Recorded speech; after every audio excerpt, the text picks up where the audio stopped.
Hi everyone, कैसे हो आप लोग। आई होप अच्छे होंगे। मेरा नाम है अभिषेक और स्वागत है आप सभी का हमारे यूट्यूब चैनल अभिषेक भैया की पाठशाला में। हमने पिछले क्लास में प्रैक्टिस सेट 5.2 के क्वेश्चन नंबर 6 तक हमने क्वेश्चन सॉल्व कर लिए थे। आज की क्लास में हम क्वेश्चन नंबर 7 से कंटिन्यू करेंगे। तो चलिए बिना देरी किए वीडियो को करते हैं start. Question number 7, find the centroid of a triangle whose vertices are given. हमें क्या करना है, सेंट्रोइड का वैल्यू निकालना है ट्रायंगल का जिनके वर्टाइसेस दिए गए हैं। मान लेते हैं यह क्या है, वर्टाइसेस है किसी ट्रायंगल का। हम इसकी ट्रायंगल बना के एजप्शन करना होगा तो कर सकते हैं। पहला क्वेश्चन इसलिए हम बता देते हैं, लेकिन अगर हम नहीं भी करेंगे तो चलेगा। डायरेक्ट हम सेंट्रोइड फॉर्मूला लगा के सॉल्व कर सकते हैं। तो इसका नाम हम मान लेते हैं ए दे देते हैं, ये बी और ये सी। ये क्या होगा, वर्टाइसेस हो गए ट्रायंगल के। और इसका हमें क्या करना है, सेंट्रोइड निकालना है। मान लीजिए बी का जो सेंट्रोइड है इसका वैल्यू निकालना है, जिसका हम नाम देते हैं जी। और इसके कोऑर्डिनेट जो है एक्स और वाई है। ए मान लेते हैं, पहला जो कोऑर्डिनेट दिया है ए होगा, ये बी होगा और ये सी होगा। ऐसा हम मान के चलते हैं। पहला कितना है, -7, 6। ये ए हो गया 2, -2 और सी कितना है 8, 5। इसको हम मानेंगे x1 y1, ये हो जाएगा x2 y2 और ये रहेगा x3 और y3। यहाँ पे हमने वैल्यू क्या कर दी है, लिख लिए हैं। ये ट्रायंगल बनाए या नहीं बनाए चलेगा, डायरेक्ट हम सेंट्रोइड फॉर्मूला लगा के भी सॉल्व कर सकते हैं। तो इसको हम सॉल्व करेंगे तो इसके लिए लिखेंगे पहले by using centroid formula. Centroid formula से जब हम x की वैल्यू निकालते हैं उसके लिए क्या होता है, x का फॉर्मूला जब निकालेंगे x की वैल्यू तो x1 plus x2 plus x3 upon में 3। और y का जब निकालते हैं तो y1 plus y2 plus y3 upon में 3।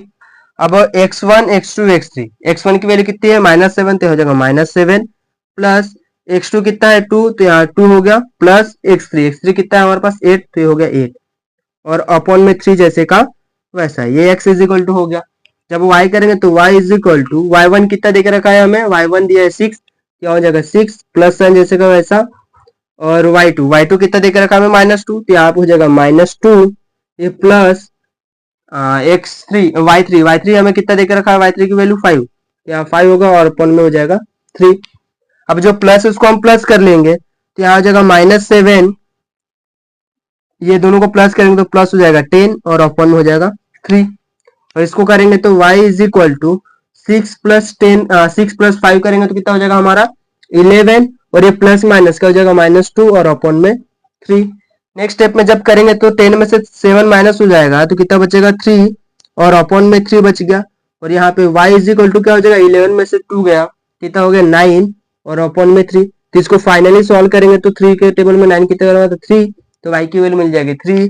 और इसको सॉल्व करेंगे तो हमें कितना मिल जाएगा 1, तो x की वैल्यू मिल गई हमें 1 और y की वैल्यू कितनी मिल गई हमें 3। देयरफॉर जो हमारा सेंट्रोइड कंसीडर किया था जिसका कोऑर्डिनेट्स क्या था x और y, नीचे हमें जगह नहीं है इसलिए हम यहाँ पे लिखते हैं g का कोऑर्डिनेट्स क्या था x, y। तो इसकी वैल्यू कितनी मिल गई g कोऑर्डिनेट्स के x का 1, तो 1, y का वैल्यू कितना है हमारे पास 3, तो 3। यहाँ पे सेंट्रोइड का वैल्यू जो था उसका वैल्यू क्या आ गया 1, 3। यहाँ पे हमने क्वेश्चन नंबर 1 कर लिया। अभी चलते हैं इसी के सेकंड क्वेश्चन की ओर। सेकंड में हम ट्रायंगल नहीं बनाएंगे, डायरेक्ट फॉर्मूला लगाएंगे और सॉल्व करेंगे। ये मान लेते हैं कि पूरे वर्टाइसेस है तो डायरेक्ट फॉर्मूला लगाएंगे by centroid formula. Centroid formula में ये हमारा क्या है x1, ये y1 है, ये x2, ये y2 है और ये क्या है x3 y3 है। इनकी डायरेक्ट हम फॉर्मूला यूज करेंगे और वैल्यू पुट करेंगे। जब x का करते हैं तो क्या होता है formula x1 plus x2 plus x3 और अपॉन में 3। और y का जब करेंगे तो क्या होगा, y is equal to y1 plus y2 plus y3 upon में 3। अब इनकी हम वैल्यू पुट करेंगे। x1 की वैल्यू हमें कितना है 3, तो यहाँ पे 3 हो गया प्लस x2 कितना है 4, x3 कितना है 11, तो 11 अपॉन में 3। जब y करेंगे तो y1 कितना है हमारे पास -5, तो ये होगा -5 प्लस साइन है प्लस y2 कितना है हमारे पास 3, तो ये होगा 3 प्लस y3 कितना है हमारे पास -4, तो हो जाएगा -4 अपॉन में 3 हो गया। नेक्स्ट स्टेप में क्या हो जाएगा, सभी को प्लस करेंगे तो 3 प्लस 4 7, 7 प्लस 11 18 हो जाएगा और ये अपॉन में 3 हो गया। जब इसको करेंगे तो y इज इक्वल टू कितना हो जाएगा, ये प्लस और ये माइनस, प्लस माइनस करेंगे तो कितना हो जाएगा माइनस, तो 5 में से 3 माइनस करेंगे तो -2 हो जाएगा और ये प्लस माइनस क्या हो जाएगा -4 अपॉन में 3। तो y इज इक्वल टू क्या हो जाएगा, माइनस माइनस प्लस, तो -6/3। इसको सॉल्व करेंगे तो x इज इक्वल टू कितना हो जाएगा, 3 से डिवाइड 18 को करेंगे तो कितना मिल जाएगा हमें 6। तो यहाँ से x की वैल्यू हमें 6 मिल गई, और y को करेंगे तो y की वैल्यू कितनी मिल जाएगी हमें -2। यहाँ से x की वैल्यू हमें मिल गई 6 और y की वैल्यू मिल गई हमें -2। देयरफॉर जब हम इसका वैल्यू लिखेंगे x कॉमा y का, तो x कॉमा जो सेंट्रोइड है उसका वैल्यू कितना आ गया 6 कॉमा -2। यहाँ पे हमने सेंट्रोइड का वैल्यू निकाल लिया है। क्वेश्चन नंबर 7 का हमें तीसरा क्वेश्चन दिया है, इसमें भी हमें कौन सा फॉर्मूला लगाएंगे, सेंट्रोइड फॉर्मूला। तो इसके लिए लिखेंगे by centroid formula. Centroid formula में x का जब वैल्यू निकालते हैं तो क्या होता है, x is equal to x1 plus x2 plus x3 upon में 3, और y के लिए y1 plus y2 plus y3 upon में 3। ये x1 y1 होता है, x2 y2, ये x3 y3। आप चाहे तो लिख सकते हैं पूरा डिटेल में, x1 is equal to -4, y1 is equal to 7, ऐसा पूरी वैल्यू लिख सकते हैं। नहीं भी लिखेंगे तो चलेगा, मार्क हमें मिलता है। तभी चलते हैं, x is equal to x1 कितना है हमारे पास 4, प्लस x2 कितना है 8, प्लस x3 कितना है 7, और अपॉन में 3 जैसे का वैसा। y का निकालेंगे तो y is equal to y1 कितना दिख रखा है 7, प्लस y2 कितना है हमारे पास 4, प्लस y3 कितना है 11, और अपॉन में 3 जैसे का वैसा। नेक्स्ट स्टेप में जब प्लस करेंगे तो कितना हो जाएगा 4 और 8 12, 12 में 7 प्लस करेंगे तो 12 और 7 कितना होता है 19/3, ये हमारा x है। और जब y का करेंगे तो कितना हो जाएगा 7 प्लस 4 11, और 11 प्लस 11 करेंगे तो कितना हो जाएगा 22/3। अब इसको हम आगे सॉल्व नहीं कर सकते, तो ये x का वैल्यू हो रही है y का वैल्यू। देयरफॉर जो हमारा सेंट्रोइड होगा x, y, उसका वैल्यू हमारा क्या हो जाएगा 19/3, 22/3। ये उसके कोऑर्डिनेट्स के वैल्यू मिल गए सेंट्रोइड के। आप चाहे तो इसको पूरा डिटेल में ट्रायंगल बना के लिखना चाहे तो लिख सकते हैं, और ऐसे भी सॉल्व करेंगे तो हमें मार्क मिलेगा। अभी चलते हैं क्वेश्चन नंबर 8 की ओर। क्वेश्चन नंबर 8 में हमें क्या बोला है, पहले देख लेते हैं क्वेश्चन नंबर 8 में हमें क्या बोला है। In triangle ABC G -4 -7 is centroid. G हमारा क्या दिया है, सेंट्रोइड दिया है। If A and B then find the coordinate of C। यानी कि सबसे पहले इस क्वेश्चन में हमें बोला एक ट्रायंगल दिया है, तो हम ट्रायंगल बना लेते हैं। ये मान लीजिए हमारा एक ट्रायंगल है जिसका नाम दिया है हमें A B C, और इसके बीच में एक सेंट्रोइड है जिसका नाम है हमारा दिया G। ये G क्या है, उसका सेंट्रोइड है, और A B C ये ट्रायंगल है। A की कोऑर्डिनेट हमें देके रखा है -14, -19, B के कोऑर्डिनेट दिया है 3, 5, और C हमें क्वेश्चन में बोला है कि फाइंड करो। और यहाँ पे जो सेंट्रोइड है, यानी कि सेंट्रोइड का वैल्यू हमें देके रखा है -4 -7, तो यहाँ पे ये सब वैल्यू देके रखा है, और C की वैल्यू हमें निकालना है। तो हमारा जो पहला वाला रहता है इसको हम क्या लेते हैं x1 y1, और ये क्या होता है x2 y2, और ये क्या होता है x3 y3, और जो सेंट्रोइड होता है सेंट्रोइड को हम क्या लेते हैं x, y। ये सभी वैल्यू देके रखा है, हमें C की वैल्यू निकालना है, यानी कि x3 और y3 की वैल्यू निकालना है। तो सिंपल सा वही फॉर्मूला यूज करेंगे, by centroid formula. Centroid formula में जब x की वैल्यू निकालना है तो x का फॉर्मूला क्या होता है, x1 plus x2 plus x3, x1 plus x2 plus x3 और अपॉन में 3, और y के लिए y1 plus y2 plus y3 और अपॉन में 3। तो जब x का वैल्यू दिया है, कितना है x का -4, तो वैल्यू पुट कर देंगे -4। x1 हमें देख के रखा है -14, तो हो जाएगा -14, प्लस x2 देख के रखा है 3, तो 3 प्लस x3 जैसे का वैसा, और अपॉन में 3। जब y के लिए करेंगे तो y का वैल्यू कितना है -7, तो यहाँ पे -7 पुट करेंगे। y1 कितना है -19 प्लस y2 कितना है 5, तो यहाँ 5 हो जाएगा, और y3 निकालना है तो ये जैसे का वैसा, और अपॉन में 3 आ जाएगा। नेक्स्ट अब इसको इधर मल्टीप्लाई में भेज देंगे, तो -4 इसके साथ जाएगा तो क्या हो जाएगा -4 इंटू 3। तो इसको सॉल्व करेंगे तो माइनस प्लस क्या होता है माइनस, तो 14 में से अगर हम 3 माइनस कर देंगे तो क्या बचेगा 11, लेकिन बड़े नंबर का साइन माइनस है इसलिए -11 प्लस x3। इधर क्या हो जाएगा -7 इंटू ये 3 डिवाइड में थे जाएगा तो इसको मल्टीप्लाई में हो जाएगा, और इसको सॉल्व करेंगे तो माइनस प्लस हो जाएगा माइनस, और 19 में से 5 माइनस हो गया तो कितना बचा हमारे पास 14, लेकिन बड़े नंबर का साइन माइनस है इसलिए -14 हो गया वहां पे, और y3 जैसे का वैसे रह गया। नेक्स्ट स्टेप में क्या हो जाएगा, इसको मल्टीप्लाई करेंगे तो -12 is equal to -11 plus x3 इसको मल्टीप्लाई करेंगे तो -21 -14 प्लस y3 जैसे का वैसा। अभी नंबर को हम एक साइड लेके जाते हैं, -12 है, ये -11 इधर आएगा तो +11 हो जाएगा, इज इक्वल टू x3। इसको सॉल्व करेंगे तो -21, ये -14 इधर आएगा तो +14 इज इक्वल टू y3 हो जाएगा। तो यहाँ से जब x3 की वैल्यू निकालेंगे तो -12 + 11, माइनस प्लस होगा माइनस, तो 12 में से 11 माइनस करेंगे तो 1 आएगा, लेकिन बड़े नंबर का साइन माइनस, इसलिए -1। यहाँ से हमने x3 निकाल लिया। और जब हम y3 निकालेंगे तो -21 में से हमें क्या करना है, ये माइनस प्लस माइनस हो जाएगा, तो 21 में से हम 14 को माइनस करना पड़ेगा। तो 21 में से अगर हम 14 माइनस करते हैं तो कितना आंसर मिलेगा हमें, 7, लेकिन बड़े नंबर का साइन माइनस है इसलिए -7। क्या वहां पे y3 का वैल्यू मिल गया -7। देयरफॉर हम कह सकते हैं सी के जो कोऑर्डिनेट्स थे x3 और y3, इसकी वैल्यू हमें क्या मिल गई सी कोऑर्डिनेट्स के, -1, -7। यहाँ पे हमने क्वेश्चन नंबर 8 भी हमने सॉल्व कर लिया। अभी चलते हैं क्वेश्चन नंबर 9 की ओर। क्वेश्चन नंबर 9, इसमें हमें दिया है ए की वैल्यू बी और सी की वैल्यू देके रखा है। ये क्या है, वर्टाइसेस है ऑफ अ ट्रायंगल के, ए बी सी कोऑर्डिनेट्स दिए हैं और बोला गया है वर्टाइसेस है ट्रायंगल के, whose centroid is G, find हमें एच एंड के करना है।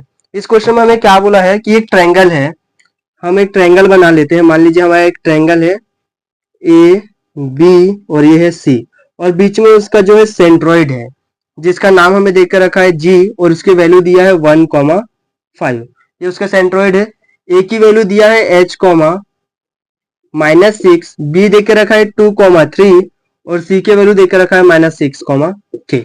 ऐसा क्वेश्चन हमें देकर रखा है, जी सेंट्रोइड है ए बी सी, उसके कोऑर्डिनेट्स जो है उसके वर्टाइसेस है, और हमें बोला है कि जो हमें के और ये एच दिए हैं, के एंड एच, इनकी वैल्यू हमें क्या करना है, फाइंड करना है। तो सिंपल सा सेंट्रोइड आ गया, मतलब समझ में आ जाता है कौन सा फॉर्मूला यूज करना है, सेंट्रोइड फॉर्मूला लिखेंगे बाय यूजिंग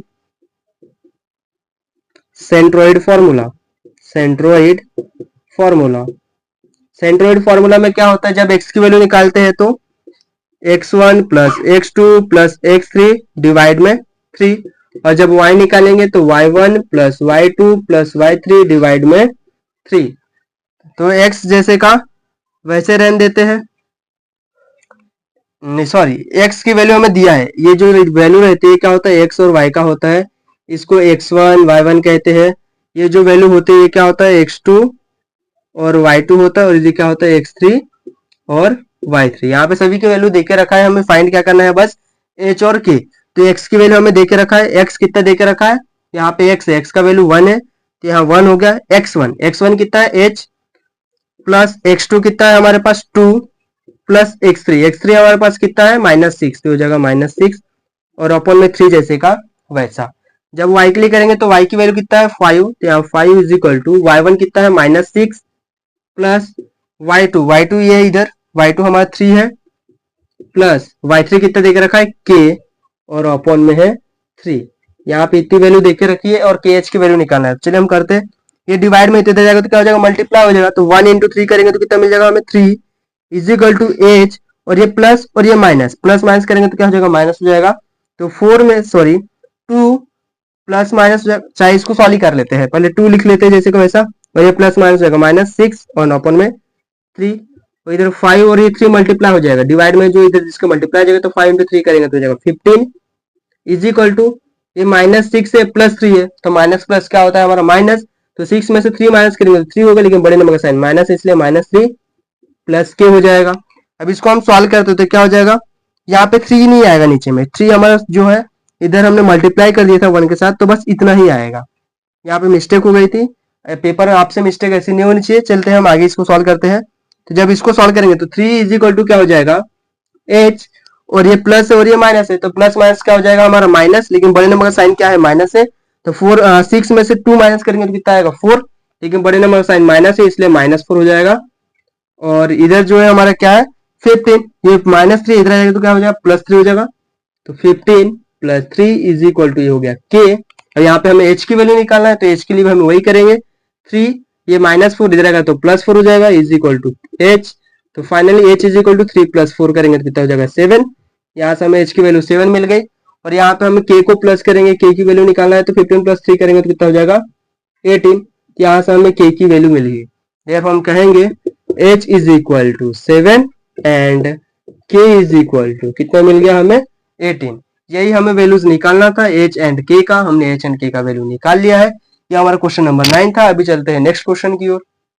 क्वेश्चन नंबर 10 हमें दिया है find the coordinate of point of a trisection of a line segment A B with A and B. इस क्वेश्चन में हमें क्या बोला है कि हमें सेगमेंट ए बी दिया है, उसको ट्राइसेक्शन पार्ट में हमें डिवाइड करना है और उनके जो कोऑर्डिनेट्स के वैल्यू निकालना है। तो चलिए इसको हम सॉल्व करते हैं। मान लेते हैं कि हमारा जो पॉइंट ए है और ये पॉइंट हमारा मान लेते हैं बी है। पॉइंट ए बी क्या है हमारा लाइन सेगमेंट है। ए का वैल्यू देकर रखा है 2 और -7, बी कितना देकर रखा है -4 -8। ए बी की वैल्यू देकर रखा है और बोला है कि इसको ट्राई सेक्शन में डिवाइड करना है। ट्राई सेक्शन का मतलब क्या होता है 3 पार्ट में। तो मान लीजिए हम एक कट यहाँ पे लगा देंगे और दूसरा कट हम यहाँ पे लगा देंगे। जब हम 2 कट लगाएंगे, इनका नाम देते हैं पी और ये हो जाएगा क्यू। जब हम 2 कट लगाएंगे तो ए बी जो सेगमेंट था कितने पार्ट में डिवाइड हो जाएगा 3 पार्ट में, 3 सेक्शंस में। मान लेते हैं एक सेक्शन ये हो गया, ये दूसरा सेक्शन और ये कितना हो जाएगा तीसरा सेक्शन हो जाएगा। तो ऐसा हमें डिवाइड करना था और जो ये सेक्शन आ रहे हैं जो पॉइंट्स है हमारे, इनके कोऑर्डिनेट्स यानी कि इसका जो भी कोऑर्डिनेट होगा इसका वैल्यू फाइंड करना है और इसका जो भी कोऑर्डिनेट होगा इसका हमें क्या करना है वैल्यू फाइंड करना है। तो चलिए सबसे पहले हम क्या करेंगे लिख लेते हैं। क्या लिखेंगे कि ये अभी जो P और Q है ये क्या है ट्राइसेक्शन पॉइंट है किसके ए बी के। तो लिखेंगे point P and Q are trisection. ये क्या है ट्राइसेक्शन है किसके ऑफ लाइन सेगमेंट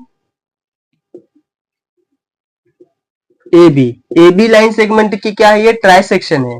अभी हम आगे सॉल्व करेंगे P का कोऑर्डिनेट तब निकालेंगे। जब हम P का कोऑर्डिनेट निकालेंगे तो आप लोग चेक करोगे तो ये P जो है यहाँ पे है, मतलब आप चेक करोगे जब ये P पॉइंट है इधर का एक पार्ट हो जाएगा और ये कितना है एक और ये 2 पार्ट।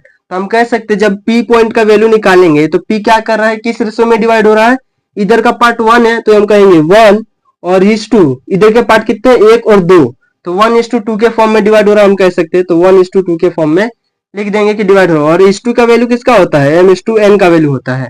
और जब हम p का वैल्यू निकालेंगे तो इसका कोऑर्डिनेट क्या हो जाएगा x, y और ये जो वैल्यू रहेगा ये x1 ये y1 और ये कितना हो जाएगा x2 और ये y2, x2 y2 हो गया।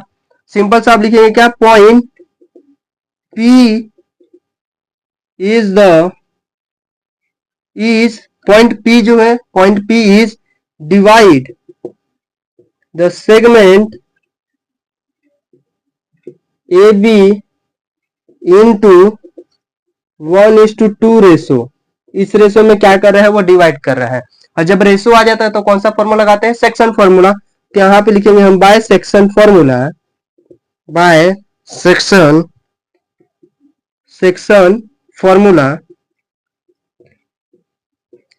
फॉर्मूला। जब x का वैल्यू निकालेंगे तो क्या हो जाएगा mx2 प्लस nx1 अपॉन में m प्लस n, और जब y का निकालेंगे तो y2 प्लस n y1 और अपन में हो जाएगा m प्लस n। ऐसा होने के बाद नेक्स्ट स्टेप में x की वैल्यू निकालना है। तो जैसे कि वैसा m की वैल्यू हमें कितना दिया है 1 इंटू x2 हमारा इधर है, x2 का वैल्यू कितना है -4 तो हो जाएगा -4 प्लस n का वैल्यू कितना है 2 इंटू x1 कितना है देख के रखा है 2 अपन में 1 m प्लस n मतलब 1 प्लस 2 हो जाएगा तो 1 प्लस 2। जब y का निकालेंगे तो m की वैल्यू 1 इंटू y2 कितना देकर रखा है -8 तो यहाँ आ जाएगा -8 प्लस साइन जैसे का वैसा n का वैल्यू हमें 2 दिया इंटू y1 कितना दिख रहा है 7 तो यहाँ पे हम लिख देंगे 7 अपॉन में m प्लस n कितना देकर रखा है 1 प्लस 2 हो जाएगा। अब नेक्स्ट 1 से -4 को मल्टीप्लाई करेंगे तो कितना मिलेगा हमें -4 तो ये -4 प्लस 2 इंटू 2 करेंगे तो कितना मिलेगा 4 तो ये भी 4 और 1 प्लस 3 करेंगे 1 प्लस 2 करेंगे तो कितना हो जाएगा 3 तो 3 हो जाएगा। ये x इज इक्वल टू ये मिल गया है और y is equal to 1 into -8 तो -8 ही रहेगा प्लस 2 इंटू 7 करेंगे तो 14 और 1 प्लस 2 करेंगे तो हो जाएगा 3। नेक्स्ट स्टेप में ये -4 और +4 क्या हो जाएगा 0 तो x इज इक्वल टू क्या मिल जाएगा 0/3। इधर y इज इक्वल टू कितना हो जाएगा -8 प्लस 14 में से 8 हम माइनस कर देंगे तो हमें कितना मिलेगा 6 अपॉन में 3। जब हम x का वैल्यू निकालेंगे तो x इज इक्वल टू 0 को हम किसी से भी डिवाइड करें आंसर हमें क्या मिलता है 0 तो x की वैल्यू हमें 0 मिल जाएगी। और y इज इक्वल टू जब हम 3 से 6 को डिवाइड करेंगे तो कितना मिल जाएगा 2 देयरफॉर हम कह सकते हैं जो P के कोऑर्डिनेट्स क्या था x, y, तो जो P हमने निकाला उसका वैल्यू कितना मिल गया 0,2। यहां से हमने P का वैल्यू निकाल लिया है। P का निकालने के बाद हमें क्या निकालना है Q का। तो हम क्या लिखेंगे इसके बाद Q। आप लोग देखोगे तो Q जो है Q, ये PB, ये PB के बीच में है। पीबी के क्या है बीच में है, यानी कि हम कह सकते हैं कि ये क्यू पॉइंट जो है पीबी से पीबी को किस रेशो में डिवाइड कर रहा है, मतलब मिड पॉइंट में है उसके। तो हम कह सकते हैं कि क्यू जो है is a mid point. Q क्या है, मिड पॉइंट है किसका, ऑफ लाइन सेगमेंट पीबी का। हम क्या कह रहे हैं कि क्यू जो है सेगमेंट पीबी का क्या है, मिड पॉइंट है, यानी कि इसके बीच में है। जब मिड पॉइंट आ गया तो कौन सा फॉर्मूला लगता है, मिड पॉइंट फॉर्मूला। तो लिखेंगे by using mid point formula, mid point formula. और मिड पॉइंट फॉर्मूला जब यूज करते हैं तो क्या होता है, एक्स की वैल्यू निकालने के लिए x1 प्लस x2 और अपॉन में 2, और y के लिए same y1 plus y2 upon में 2। जब x करेंगे तो x1 का वैल्यू कितना देकर रखा है हमें, इसमें अभी जो ये वैल्यूज होगा x1 किसको मानना पड़ेगा, इसको, और इसको मानना पड़ेगा x2, यानी कि जो p के कोऑर्डिनेट्स निकले हैं यहाँ पे हम लिख लेते हैं। p के कोऑर्डिनेट्स क्या है 0,2, और ये q इसका मिड पॉइंट है तो इसको हमें मानना पड़ेगा x, y, और pb के बीच में है q, तो इसके जो लेना पड़ेगा हमें क्या लेना पड़ेगा वैल्यू, इसको x1 y1 और इसको लेना पड़ेगा x2 y2। तो चलिए हम इसको सॉल्व करते हैं। x1 कितना हो जाएगा फिर यहाँ पे 0, प्लस x2 की वैल्यू कितनी है हमारे पास -4 हो जाएगा, 0 -4 और अपॉन में 2 जैसे का वैसा। नेक्स्ट स्टेप में क्या होगा, y is equal to y1, यहाँ पे y1 कितना हो जाएगा 0 और y2 कितना हो जाएगा -8, तो हो जाएगा 0 -8 और अपॉन में 2। सॉरी y1 हमें 2 दिया है, y1 कितना है 2 और ये -8 हो गया। नेक्स्ट स्टेप में क्या हो जाएगा, x इज इक्वल टू ये -4 अपॉन में 2 और y इज इक्वल टू 2 -8, 2 में से -8 करेंगे तो क्या मिलेगा -6 अपॉन में 2। तो x इज इक्वल टू जब इसको डिवाइड करेंगे तो -2, और जब y से इसको डिवाइड करेंगे तो कितना हो जाएगा -3। तो x की वैल्यू हमें कितना मिल गया -2, और जब y को किया तो कितना मिल गया -3। देयरफॉर कह सकते हैं q की जो वैल्यू आई है -2, -3 आ गया है। ये कैसे हुआ है ये वाला, तो जब हम क्या लिखा है यहाँ पे पढ़ लेंगे, डबल से रिपीट कर रहे हैं। क्यू क्या है, मिड पॉइंट है किसका, लाइन सेगमेंट पीबी का। पी और ये बी इसका क्या है, वो मिड पॉइंट है क्यू। तो जो इनिशियल है उसको हम क्या लेते हैं x1 y1, अभी हम इसको नहीं लेंगे x1 y1, ये इसके लिए था x1 y1, लेकिन जब हम इसको सॉल्व करेंगे क्यू की वैल्यू निकालेंगे तो इसको हम मानेंगे पॉइंट पी को x1 y1 और इसको बी को x2 y2। ये हमारी इनिशियल पॉइंट है और हमारा क्या है फाइनल पॉइंट है, और इसको x और y लेंगे, उसके बाद हम सॉल्व करेंगे तो ये वैल्यू हमारी निकल जाएगी। यह हमारा जो था क्वेश्चन नंबर 10 था। अभी चलते हैं क्वेश्चन नंबर 11 की ओर। Question number 11, if A B is the given, इसमें बोला है ए बी हमें दिया गया है, find the coordinate of a point which divide the segment A B into 4 equal part. अभी जो हमने पिछला क्वेश्चन किया उसमें कितने पार्ट में डिवाइड किया था सेगमेंट को, 3 इक्वल पार्ट में। इसमें जो हमें 4 इक्वल पार्ट में डिवाइड करना है, तो सेम उसी के समान है, लेकिन उसमें हमें अलग फॉर्मूला लगा था और इसमें फॉर्मूला जो है अलग लगेगा। तो पहले हम लिख लेते हैं ए, ये हमारा क्या है ए बी है, ए बी कितने पार्ट में डिवाइड करना है 4 में। तो 4 में जितना पार्ट में बोला रहता है ना उससे एक माइनस कर देने का, 4 - 1 करेंगे कितना हो जाएगा 3, यानी कि इसको हमें 3 कट लगाना पड़ेगा तब ये कितने पार्ट में डिवाइड होगा 4 पार्ट में। तो मान लेते हैं एक कट यहाँ पे हो गया, एक दूसरा कट यहाँ पे लगा देते हैं और तीसरा यहाँ पे लगा देते हैं, और इसका नाम दे देते हैं पी क्यू आर, ठीक है। और ए का कोऑर्डिनेट का वैल्यू देकर रखा है -14 -10, और बी देकर रखा है 6 -2। अभी चलो हम सॉल्व करते हैं। तो सबसे पहले हम वैल्यू जो है क्यू का निकाल लेंगे। तो जब क्यू का निकालेंगे तो क्यू क्या है मिड में, देखोगे तो पूरे बीचों बीच है, ए और बी सेगमेंट के बीच में है। तो हम यहाँ पे लिख देंगे Q is mid point. Q क्या है, मिड पॉइंट है किसका, सेगमेंट ए बी का। सेगमेंट ए बी का क्या है, मिड पॉइंट है। तो ए बी का मिड पॉइंट है तो फॉर्मूला कौन सा लग जाएगा, मिड पॉइंट फॉर्मूला। तो by mid point formula, mid point formula क्या होता है, x is equal to x1 plus x2 upon में 2, और जब y निकालेंगे तो y1 प्लस y2 अपॉन में 2। तो x जैसे का वैसा, जब ये q मिड पॉइंट है तो उसके लिए x1 ये हो जाएगा, y1 ये और x2 y2 ये। हम लिखेंगे नहीं, ऐसे समझ के चलते हैं। तो ये x1 y1 है, ये x2 y2 है। तो x1 की वैल्यू कितना है -14 प्लस x2 कितना है 6 अपॉन में 2। जब y करेंगे तो y1 कितना है -10 प्लस y2 कितना है -2 और अपॉन में 2। नेक्स्ट स्टेप में करेंगे तो x इज इक्वल टू, ये माइनस प्लस हो जाएगा माइनस। तो 14 में से जब हम 6 माइनस कर देंगे, 14 में से कितना माइनस कर देंगे 6, तो आंसर कितना आ जाएगा हमारा -8 और ये अपॉन में 2 जैसे का वैसा। और y इज इक्वल टू क्या हो जाएगा, ये -10 है तो -10 और ये प्लस माइनस का हो जाएगा -2 अपॉन में 2।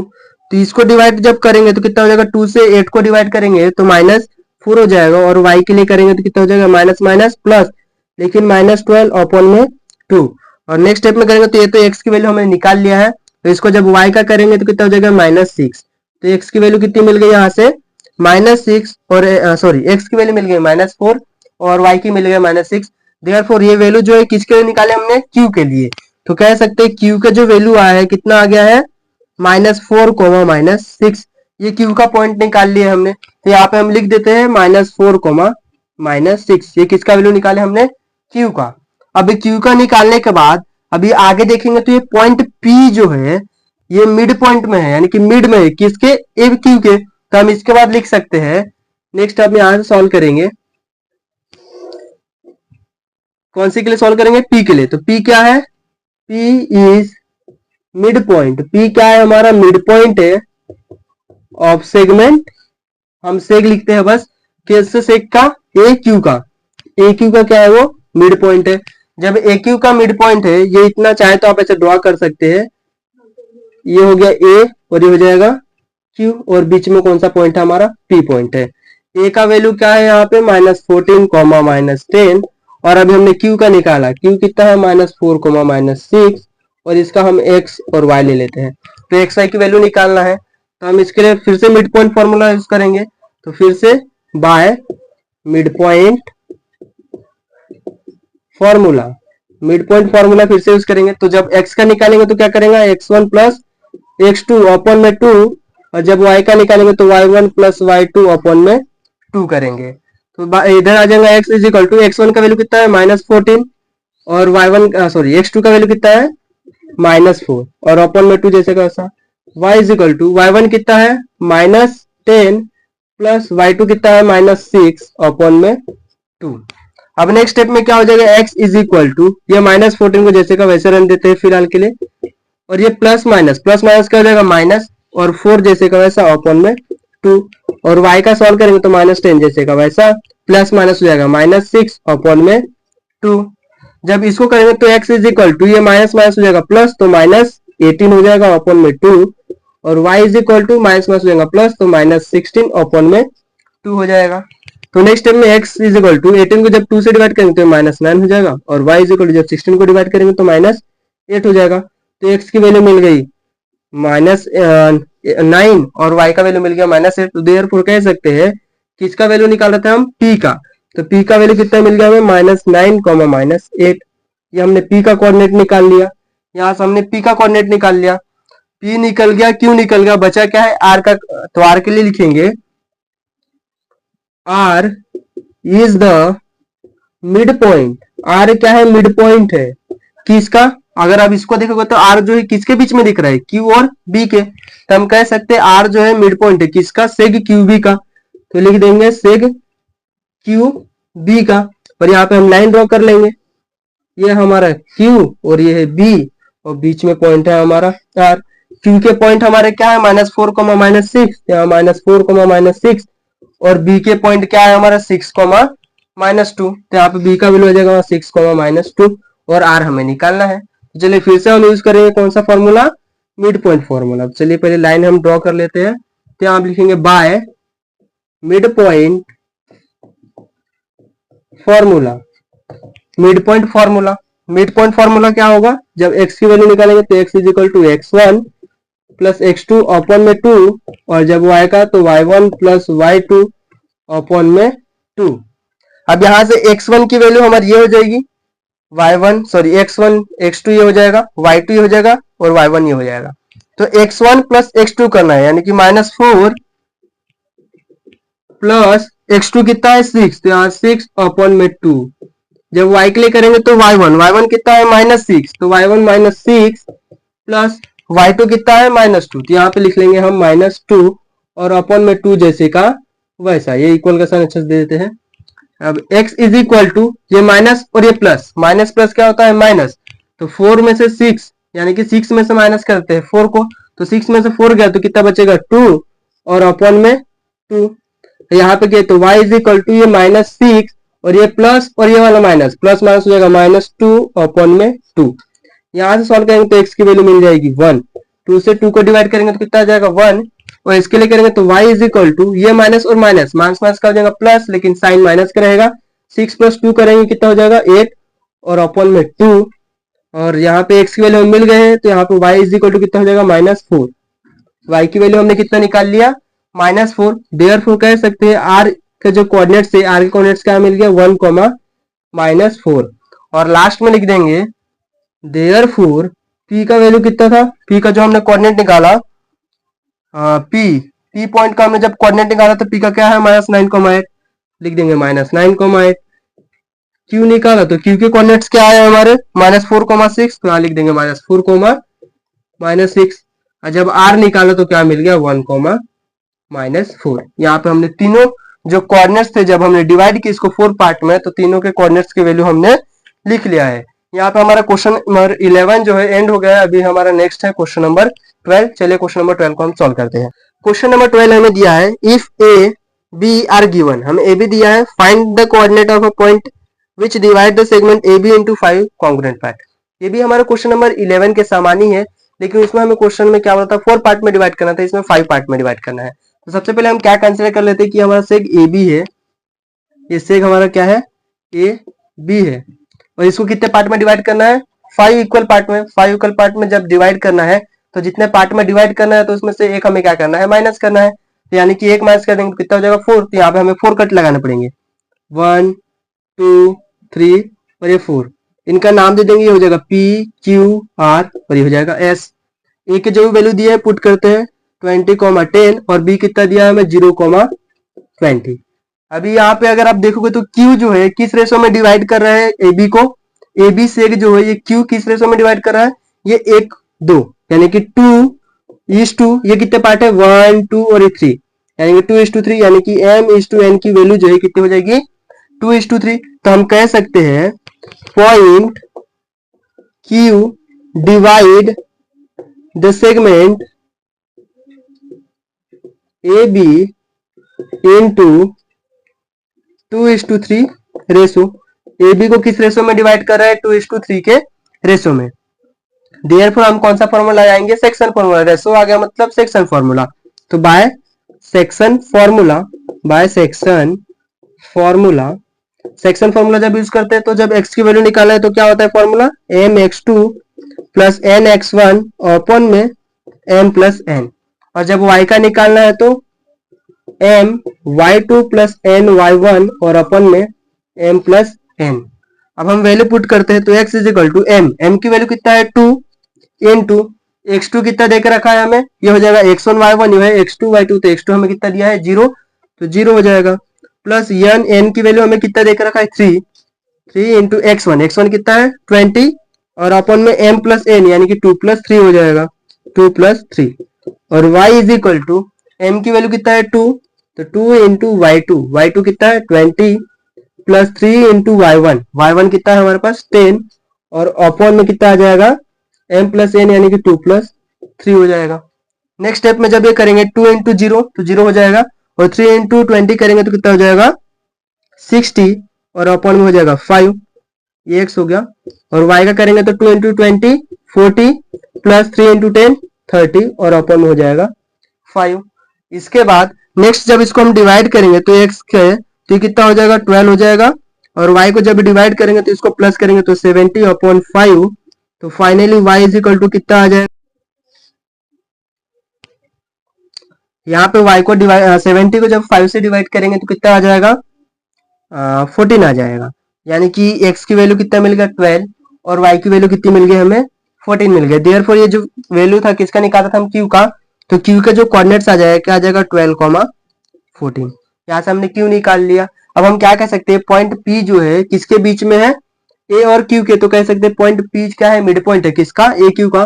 तो इसके लिए लिखेंगे यहाँ पे point p is the mid point, point p क्या है, मिड पॉइंट है ऑफ सेग, कौन से सेगमेंट का, ए क्यू का। तो लिख देंगे यहाँ पे ए क्यू का मिड पॉइंट है।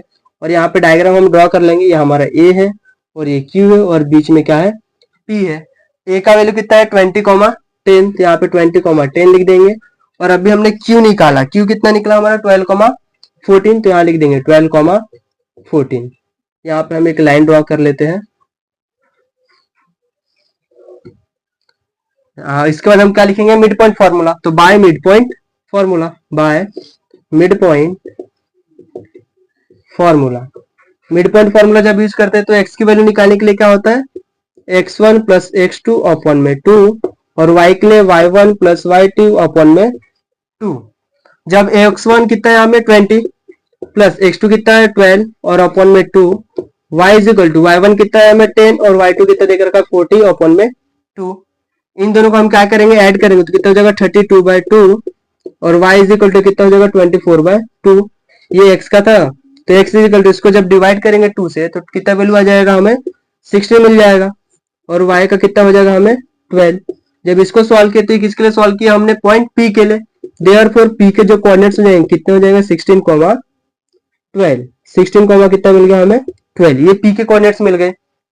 हमने p निकाल लिया, q निकाल लिया, अब क्या बचा है r। तो r जब निकालेंगे तो हम क्या कह सकते हैं कि r जो है सेग, इसको भी हम छोड़ देते, इतना पार्ट छोड़ देते हैं, यहाँ से हम कंटिन्यू करते हैं, यहाँ से लेके यहाँ तक। तो r जो है किस रेशो में डिवाइड कर रहे हैं, ये मानते हैं एक पार्ट और ये हो जाएगा एक और ये दो पार्ट। तो हम कह सकते हैं point r divide, point r क्या कर रहे हैं, डिवाइड कर रहे हैं सेगमेंट, कौन से सेगमेंट को, QB को। इसके बाद हम क्या कह सकते हैं कि लिख लेते हैं पॉइंट r, क्या लिखेंगे, पॉइंट r डिवाइड द सेग, कौन सा सेग है हमारा QB, इन 1:2 रेशो। किस रेशो में डिवाइड कर रहे हैं, 1:2 के रेशो में। तो यहाँ पे हम डायग्राम चाहे तो बना सकते हैं, ये हमारा हाँ ये Q था और ये B, बीच में पॉइंट R है और इधर S है। तो Q के जो वैल्यूज है, हमारा Q का क्या निकाले हमने 12,14, तो 12,14 और ये देख रखा है 0,10। तो यहाँ पे कौन सा फॉर्मूला यूज कर सकते हैं, सेक्शन फॉर्मूला। तो यहाँ पे आगे कंटिन्यू हम इधर करते हैं, तो लिखेंगे by section formula, by section formula. Section formula होने के बाद x इज इक्वल टू क्या फॉर्मूला लगाए, mx2 प्लस mx1 अपॉन में m प्लस n। और जब y का निकालना है तो y is equal to m y2 plus n y1 upon में m प्लस n। अब इसमें आप लोगों को क्या करना है, इसको x1 y1 इसको x2 y2 लेके इसको आगे सॉल्व करना है। ये इसका आएगा आप सॉल्व कर लीजिएगा, बस हमें क्या करना है, वैल्यूज पुट करना है m और यहाँ पे n है, सॉरी mn x2 x1 ये सभी की वैल्यू पुट करना है y1 और इसको x और y की वैल्यू तुम्हें फाइंड कर लेना है। इसे ये सॉल्व करोगे तो किसका कोऑर्डिनेट निकलेगा, r का कोऑर्डिनेट निकलेगा। ये होने के बाद आप लोग क्या लिखोगे, पॉइंट s जो है, ये होने के बाद लिखोगे पॉइंट s, पॉइंट s क्या है, is mid point, point s क्या है, मिड पॉइंट है सेग आरबी का। क्या लिखोगे, पॉइंट एस जो है क्या है, मिड पॉइंट है सेग आरबी का। और मिड पॉइंट फॉर्मूले से, मिड पॉइंट फॉर्मूला यूज करके यहां से आप x और y का वैल्यू निकालोगे। तो इसको जब सॉल्व करेंगे, x y का मिड पॉइंट फॉर्मूला क्या होता है, x is equal to x1 plus x2 open में 2, y is equal to y1 plus y2। वो फॉर्मूला यूज करके यहाँ से x और y की वैल्यू निकालोगे। x y की वैल्यू निकालने के बाद हम क्या लिख देंगे लास्ट में, ये हम किसके लिए सॉल्व कर रहे थे, पॉइंट s के लिए। तो s is equal to X Y की जो भी वैल्यू आएगी वो किसका वैल्यू हो जाएगा, x की वैल्यू हो जाएगा, सॉरी s की वैल्यू हो जाएगी। क्वेश्चन में हमें क्या बोला था, किसकी वैल्यू निकालना था, p का निकालना था, q r s का वैल्यू निकालना था। तो p निकल गया, q निकल गया, r भी निकल गया, s भी निकल गया। यहाँ पे हमने q निकाला है, p इधर निकला है आर अभी आपको सॉल्व करने के लिए बोला है सेक्शन फार्मूला से, सेक्शन फार्मूला यूज करिए, यहाँ से आर का वैल्यू निकल जाएगा और मिड पॉइंट फार्मूला यूज करके आप यहाँ से एस की वैल्यू निकाल लीजिएगा। ये दो जो है आपको निकालना है, ये होमवर्क के तौर पे ले लीजिए। यहाँ पे हमने प्रैक्टिस सेट जो था हमारा क्वेश्चन, प्रैक्टिस सेट 5.2 का क्वेश्चन नंबर 12 एंड हो गया है। यहाँ पे हमने टोटल पूरे प्रैक्टिस सेट के टोटल 12 क्वेश्चन हमने पूरे बेहतरीन तरीके से सॉल्व किया है, एक भी क्वेश्चन हमने स्किप नहीं किया है। बस ये लास्ट के कुछ आपको होमवर्क दिया गया है, ये आप होमवर्क करिए। मिलते हैं नेक्स्ट वीडियो में, तब तक के लिए थैंक यू।